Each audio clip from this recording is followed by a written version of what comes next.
After a weird week 6, we're headed into week 7. There's tons of buys, but we're taking a look at the wide receiver position, and we're going to update you with our rest of season rankings. We are joined by a special guest here today, Victoria Geary, joining us once again.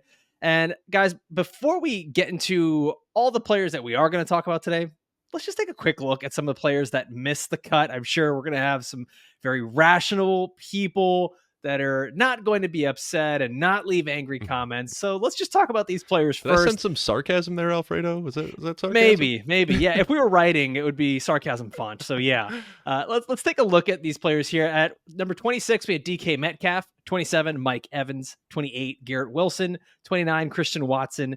30, Nico Collins. And 31, Zay Flowers. Some of those wide receivers have already been very productive. Others, not so much. I think there's a good mix there. But I'm going to pose this question to each of you. Victoria, I'll start with you first.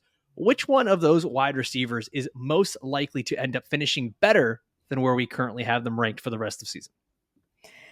Goodness, I feel like the obvious answer here, if we were stuck in the past, maybe not adjusting to what we've seen over the last few weeks, we'd say obviously DK Metcalf or maybe Mike Evans, but their quarterback play has been very poor lately. And Geno more so than Baker. And I just don't love how Geno's playing this year. Inconsistent, just mind-boggling decision-making, taking bad sacks.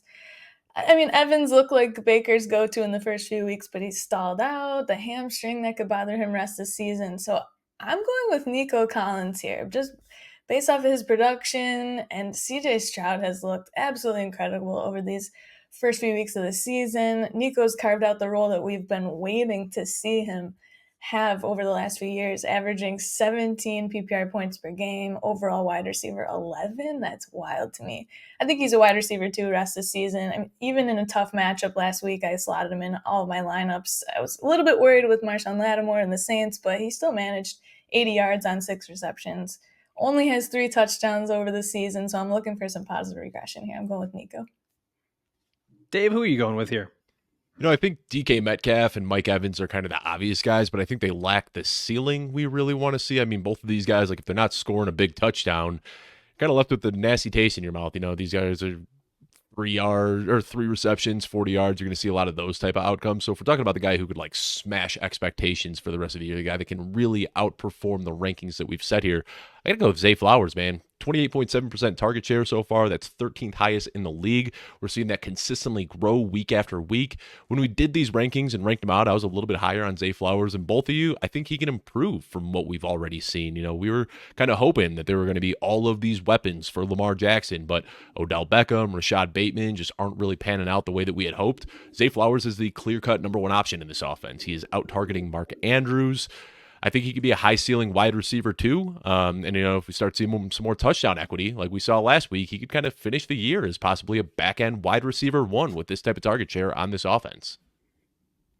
And I'm going to go with Christian Watson here, a guy that I think that a lot of us are just giving up on too easily here. I know he missed time due to injury, but we forget how quickly Christian Watson can turn things around. He really was not relevant until midway through last season, and we saw how good he could be then. Granted, a lot of that comes down to just touchdowns and things like that, but we already saw in one of his first 2 games back, his second game here, we see how just one play can change everything for Christian Watson. I still look at him as a guy that should be a top 24 wide receiver this year. So there you go. Zay Flowers, Christian Watson, and Nico Collins, all 3 players likely to finish in the top 24 or top 25, but we don't have them there right now. Now, if you're enjoying this conversation about the wide receivers, and we're going to hop into a few more of them here, please make sure you like this video, give it a thumbs up, and then drop your questions about your week 7 lineup, maybe trades you want to make, wide receivers on your roster. Drop those questions in the comments below, and make sure you are subscribed to the Football Guys YouTube channel, because we're going to be bringing you this show 4 times a week, Monday through Thursday. We've got a Friday audio only show, and then Sunday morning we've got our live start sit Q&A. Plus, there's a bunch of other shows here on the Football Guys channel, from the Dynasty show, the Audible, the DFS show. So much great content coming out over here at Football Guys. All right, guys, let's get into the big name wide receivers here in tier 1. Taking a look at Tyreek Hill, obvious one. Cooper Kupp comes in at number 2, Jamar Chase at 3, and Stefon Diggs at number 4. So there's only one ranking here that kind of stood out to me when I was looking at how the 3 of us were ranking these players. And Victoria, I'm going to pick on you first. You've got Jamar Chase as your wide receiver 5 in this bunch. So he wouldn't even be in this tier for you. You've actually got him behind AJ Brown. Talk to me a little bit about why you've got Jamar Chase ranked at wide receiver 5. Well, if we could bring up a lovely photo of Joe Burrow from this past week, looking like Grandma Burrow here with wearing a quilt for a sweater. That's really the only reason why. That's obviously not true. But I mean, AJ Brown, Dave, I loved your tweet, Dave, that you brought up. I think it was yesterday, since week 2, when AJ Brown had his sideline blow up with Jalen Hurts. He's wide receiver 4 overall, almost 25 PPR points per game. I mean, Jamar had his blow up 52 something points. That was an amazing game. It's the more consistency. I want to keep seeing Joe Burrow improving from that injury too, but just AJ Brown's getting peppered with targets. I slightly like AJ Brown's rest of season schedule just over Jamar's as well. Looking at it here, Jamar's got a tough matchup with San Fran, Buffalo, Houston, Baltimore, Pitt coming up, Jacksonville.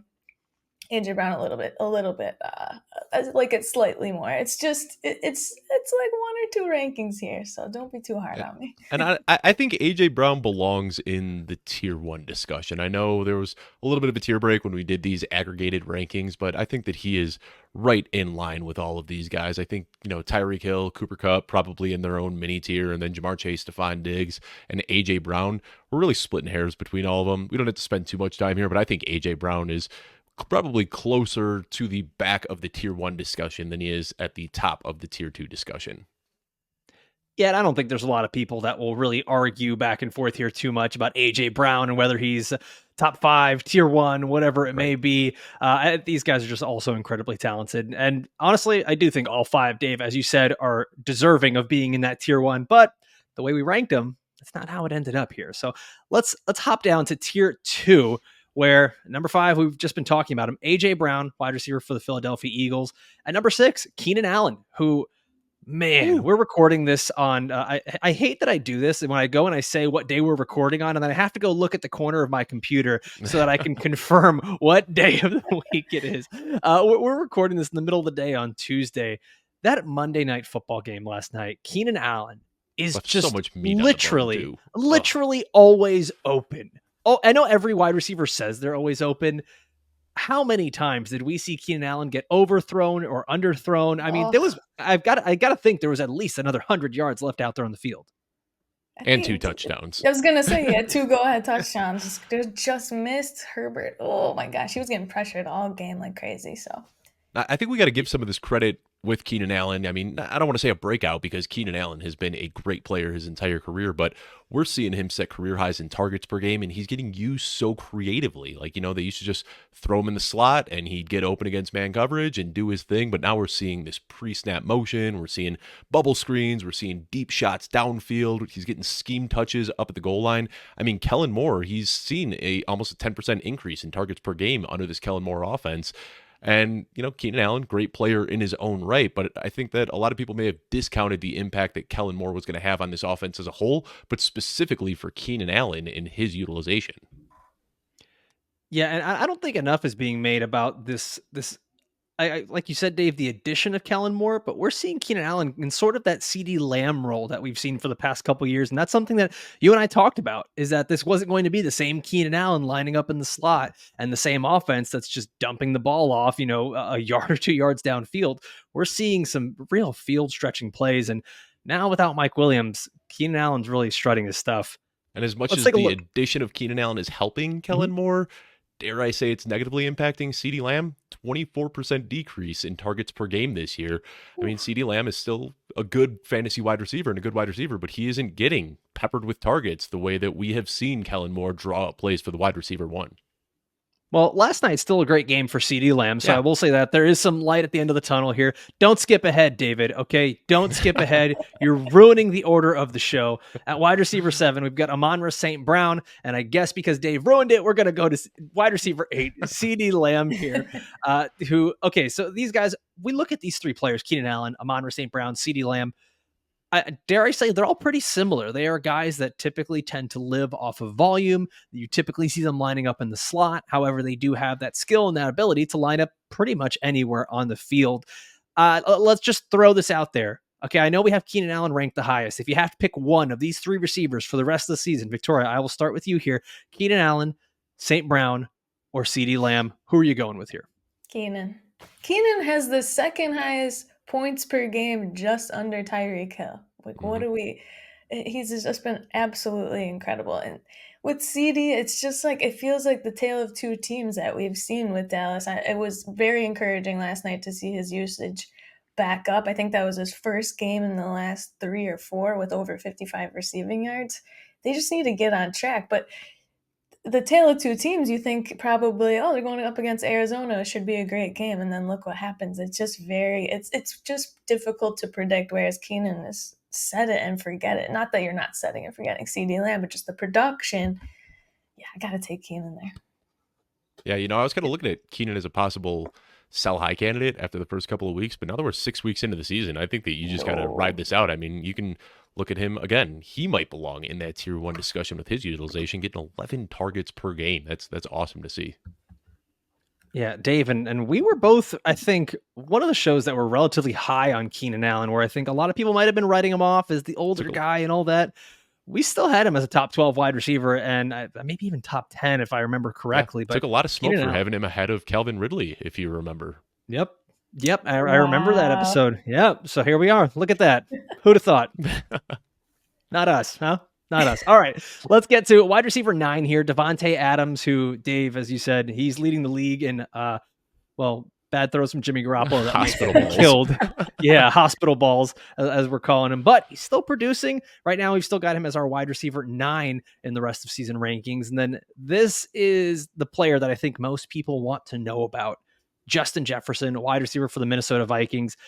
Dave, you and I have nearly identical rankings going wide receiver 1 through 10. Maybe some that are flip-flopped, but every single player is pretty much the same there. We both have Justin Jefferson as our wide receiver 10. Victoria, I'm back to you. I'm back to picking on you. You've got Justin Jefferson as your wide receiver 14. It's kind of uncharted territory. This is weird for us because of the injury. We don't know if it's something that's going to linger. This could go many different ways, but I want to ask, are we undervaluing Justin Jefferson here, or are we kind of looking at this just right? I think you hit it just there. I mean, there's so many factors that are questionable, right? The tweet that scared me was the news saying, okay, he's on IR for 4 weeks, and then he's going to get more imaging, and we'll see where he stands there. It's just a bunch of questions in the air. My ranking has nothing to do, obviously, with the talent or all of that. His contract year, the contract talks. What's the incentive? What's their record going to be when he's ready to come back? What's their record? What's the incentive of him playing a ton? Where's Kirk Cousins at, that kind of thing? Although I did see that report, he's not waiving his no trade clause, etc. So there's just so many factors that we have to question here that I wanted to rank him a little bit lower. It's just a little bit scary. I'm even a little bit shied off of trading for him, if I'm being honest with you guys. I don't know where you guys stand there. I've thrown some real lowball offers out there just to see. We talked about Christian Watson a little bit earlier. I threw out like Christian Watson for Christian Watson for Justin Jefferson, Deontay Johnson, Terry McLaurin in some leagues, just hoping that I could kind of pounce on a fantasy manager who was panicking, but nobody bid. Yeah, I think we're in a weird spot here where if you have Justin Jefferson on your roster, you're likely not getting rid of him. You're likely not trading him away. And then, like Victoria said, if you don't have him on your roster, you feel very uncomfortable about going out there and making a move for him because you're trading for a player that maybe doesn't come back at full strength. And I think that's a lot of the worries that we had early in the season about a guy like Cooper Kupp when you're drafting him. It's where do you draft these players when they're coming off of injuries like this? So let's take a look here at the rest of this tier 2. And I want to take a look at the wide receivers here as a whole. Okay. AJ Brown, Keenan Allen, Amon-Ra St.Brown, CeeDee Lamb, Davante Adams, and Justin Jefferson. Aside from Justin Jefferson and the injury, which player here worries you the most? Dave, let's start with you. It's tough because I can kind of go a few different routes. Amon-Ra St.Brown, I'm getting a little bit concerned about the injuries. We've seen this for 3 straight years now where he just gets banged up, and when he's banged up, he's not playing at his full potential, and when he is at his full potential, he looks like one of the best wide receivers in the league. Davante Adams concerns me a little bit because the targets have been there. He's seeing 9.8 targets per game, but I'm afraid that Jimmy Garoppolo is going to get killed out there. We joke around about the hospital balls, but like he has been lit up more this year than I've seen throughout his entire career. And on top of that, Jakobi Meyers is impacting Davante Adams, I think, a lot more than any of us realized. Myers is pulling 8.6 targets per game. He's got 9 targets in the red zone. He's got more fantasy points per game. What did I say about skipping ahead? Well, I'm just saying this is why I'm concerned about Davante Adams, is because Jakobi Meyers has been really, really good. Yeah, hit that Tony Reale mute button. That's exactly what we need. I think one of the reasons that I'm still holding on to hope for Davante Adams is because they've talked about a potential trade, and maybe that could boost his efficiency a little bit, but I'm not too crazy about what I've seen from Davante Adams in this Vegas offense. He's kind of a 1A more than a clear-cut wide receiver 1 that we've seen in years past. But then I also talked about CeeDee Lamb, 24% dip in targets per game. We can't ignore that either. So all 3 of these guys I'm slightly worried about. Again, I'm going to keep nitpicking these tiers, but I think A.J. Brown, Keenan Allen are kind of in their own mini tier ahead of the rest of these guys. I love it. I asked for give me one player, and I say I'm worried about all of them. And Dave lists every single player in this tier, and then one that's in a later tier. Just thank you for all the clarity that you've given to our audience. Victoria, is there one of maybe Dave's many players that also worries you as well? One of them, yeah. I had to go with either Davante or CeeDee here, and I picked Davante. 4 and 5 targets in his last 2 games. I'm a bit scared off of that. And then again, the impact of Jakobi Meyers, Jimmy not being healthy, who's going to be at the quarterback, defense is focusing on Davante and leaving Meyers open. I honestly even felt too high ranking Davante at 10 when I was ranking these players. I'm not going to lie to you guys. We also got the emergence of Michael Mayer to look out for. I mean, Davante Adams started off the season looking hot, but this Raiders offense is changing seemingly by the week. And like you said, we don't know who the quarterback's going to be right now. So if you want to bet on the talent, Davante Adams might be the most talented wide receiver in the league, but the situation is just gross. Yeah, I think that when you look at some of these players, you almost have to put them in rankings or in spots by default. Sometimes just look at the name value, the past performance, what can they likely continue to do? And I think that's why you end up with Davante Adams where he is. Now, before we move on to tier number 3, I want to remind you guys that we have our weekly rankings for your start-sit questions over at footballguys.com, where they're 100% free. Okay, absolutely free. Go to footballguys.com. You can click the link in the description of this show. But if you want customized rankings for your league, your scoring settings, and your roster, all you have to do is become a Football Guys Pro subscriber. It's just $3.99 a month, and it is the most affordable subscription in the entire fantasy football industry. So head on over to footballguys.com today and become a pro subscriber. Let's jump into tier number 3, where this, I think, ended up being probably our biggest split throughout the whole topic of conversation. And it was a bigger split, and I softened my stance on this. And I will admit when I'm wrong on something, and it's Adam Thielen at wide receiver 11 here. I had him much, much lower. Sort of soften my stance here. I've got Adam Thielen at wide receiver 17. Dave, you've got him at wide receiver 11. Victoria, going back to you again. You've got him at wide receiver 9. So you've got him, and let's just put this into context here. I know this is a weird situation, right? Because of the injuries and stuff like that. You've got him 5 spots ahead of his former teammate, Justin Jefferson. So let's talk a little bit about Adam Thielen. What puts Adam Thielen so high in your rankings for the rest of the season here? That makes me feel ill hearing you say that I did that, but because you hear it out loud and it changes things. Yeah, a little bit. I mean, again, just all of those Adam Thielen's playing football right now, and Justin Jefferson isn't. Just saying. That's it. I mean, who could have predicted this? I mean, almost every person that I saw with their rankings or any of their shows preseason, no one was high on Adam Thielen. He went undrafted in a lot of my leagues, or just, last pick. Let's see if Adam Thielen can have some production left in his 30-plus, age. Look out. What is happening? Wide receiver 6 in points per game, wide receiver 3 overall. Touchdown machine continues. This is unprecedented at his age and in this putrid offense. I mean, there were reports that Frank Reich is going to hand over play calling duties. Please do not affect Adam Thielen's target share or production going forward.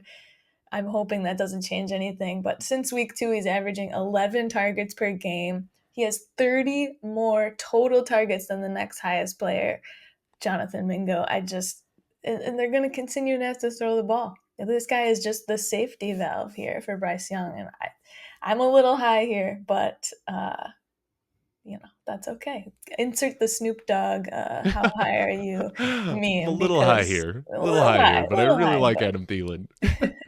But I think that we kind of forgot how good Adam Thielen is because Justin Jefferson showed up in Minnesota a few years ago and really took a huge chunk of that pie from him. But Adam Thielen was giving us wide receiver 1 production pretty consistently. Last time he was averaging this many yards per game and this type of target share was in 2018, and he finished as the wide receiver 7. And, Victoria, you talk about it, he's 3rd in fantasy points, but he's also 4th in receptions, 6th in targets, 10th in receiving yards. He's pulling a 27% target share.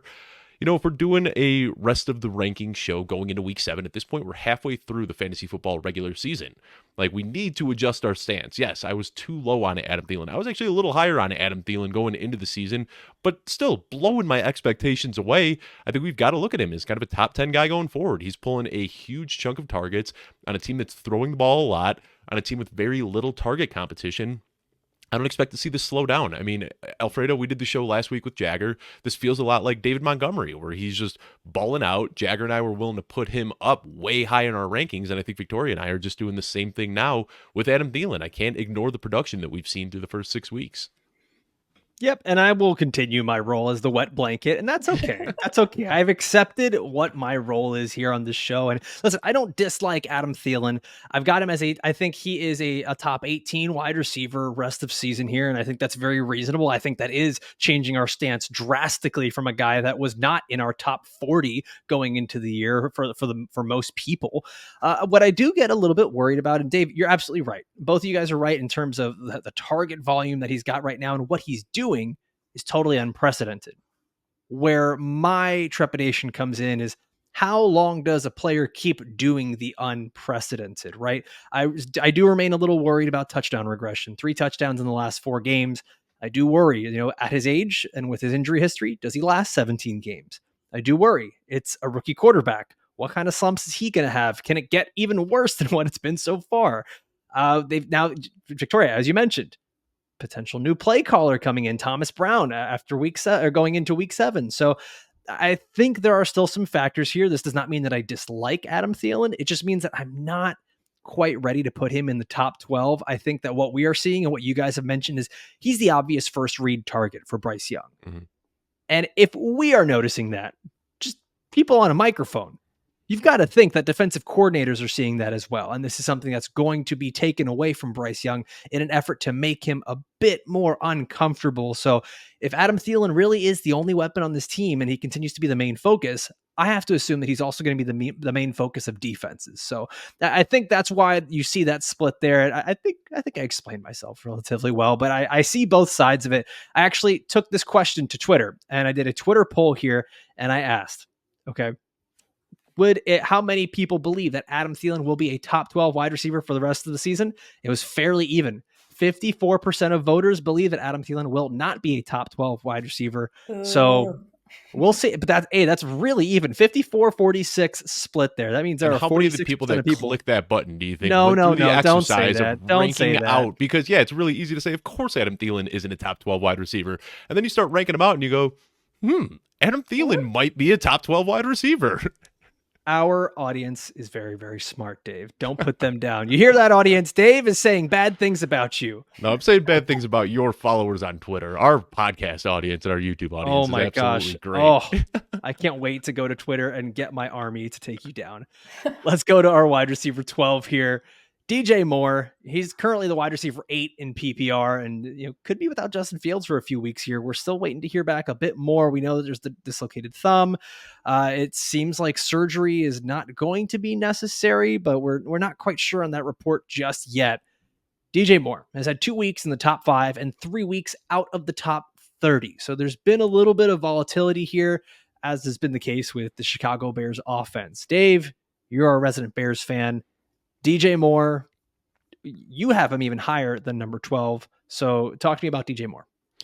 Yeah, I've got him as my I've got him Oh, as no, I'm wide sorry, receiver you do. 12. Yeah, You that's do. where I've You got have him him ranked. as wide receiver 12. You do.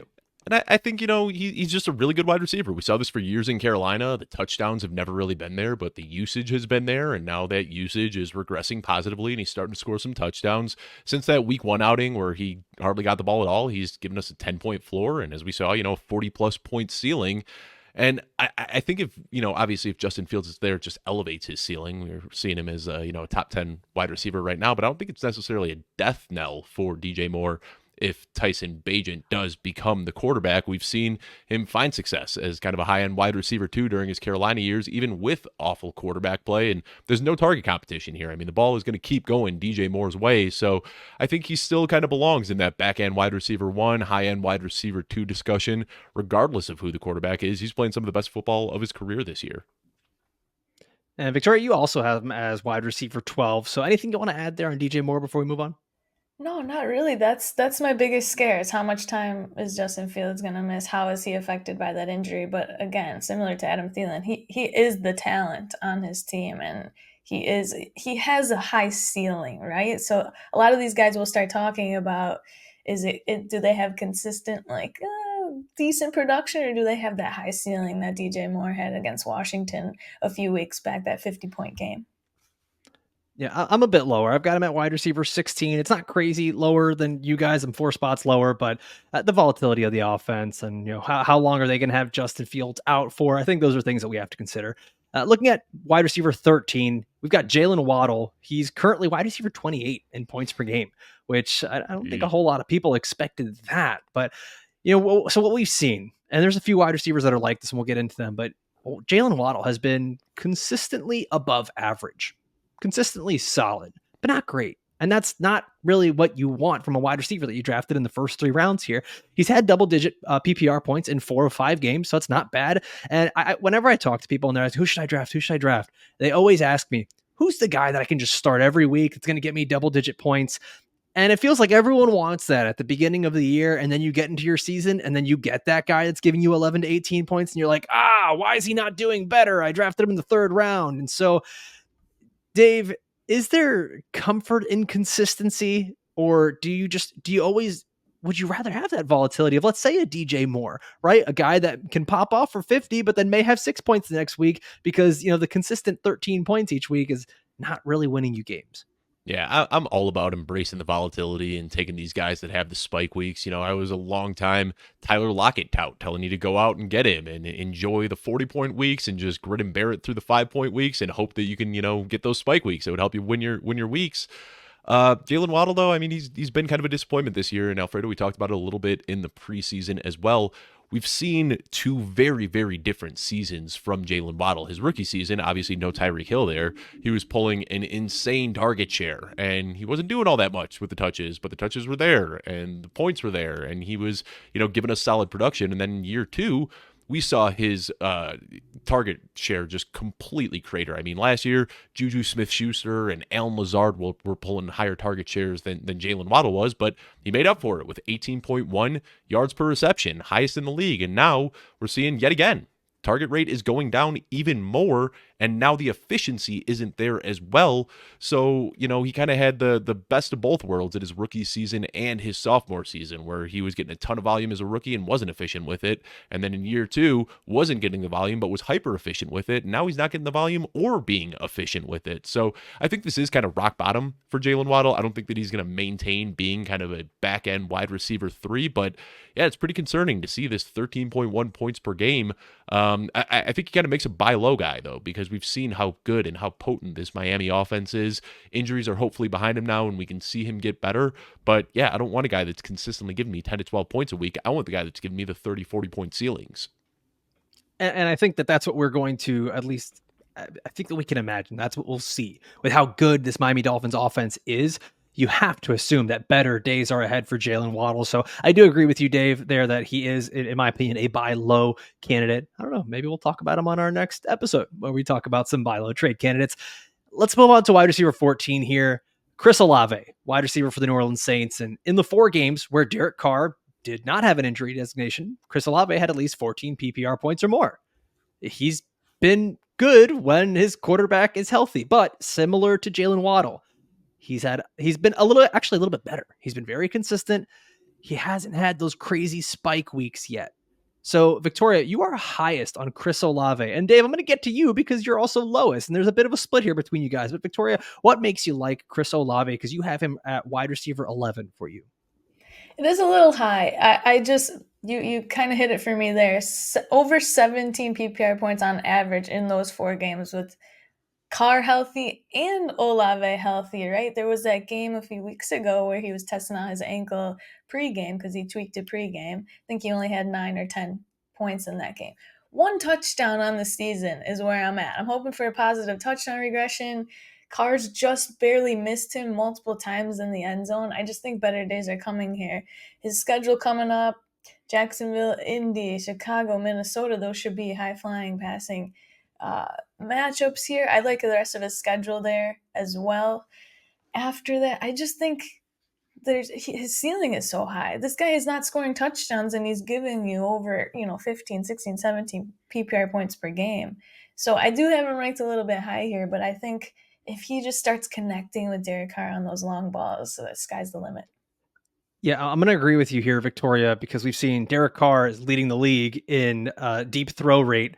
However, he's also like 30th in the league in accuracy on those deep throws. So they are just not connecting when he's throwing the ball deep. Dave, you're lowest on Chris Olave. And to be fair, this is not a new thing. You've been there before the season. You've had him ranked roughly around wide receiver 17, where you have him right now. But to put this into context, you've got him below Jakobi Meyers, the second wide receiver for Derek Carr's former team, the Raiders. So this is interesting. Let's get the context here. Why so low on Chris Olave?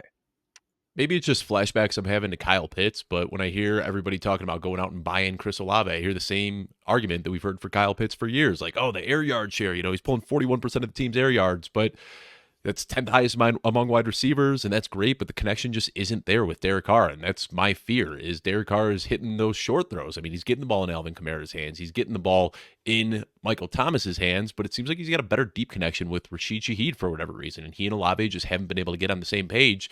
So that's my concern. Right now the air yard share and the peripherals have been exciting, but it's only translating to 13 points per game. So I don't think that there's anything explicitly wrong with Chris Olave, but I think he's kind of a boom bust wide receiver too. I don't think that he's going to take over as that wide receiver 1 that we had really hoped for. And this is me holding on to my preseason takes a little bit. I think Chris Olave is a great player. My concerns just have more to do with Derek Carr than they have to do with Chris Olave and his talent. I'll just do the brief reminder here because, well, I always get the last word here. Those 2 games where Chris Olave's points got dragged down, Derek Carr was injured. So just going to say that because I can. In all other games, 10 targets or more. Whew. There we go. Victoria, you are welcome back for every single episode as long as you agree with me. All right, let's go on to wide receiver 15 here. We've got Brandon Aiyuk, and we'll just make this really simple. We all have Brandon Aiyuk ranked as wide receiver 15 right now. Just an incredible explosive athlete, a guy who, similarly to Keenan Allen, is almost always open.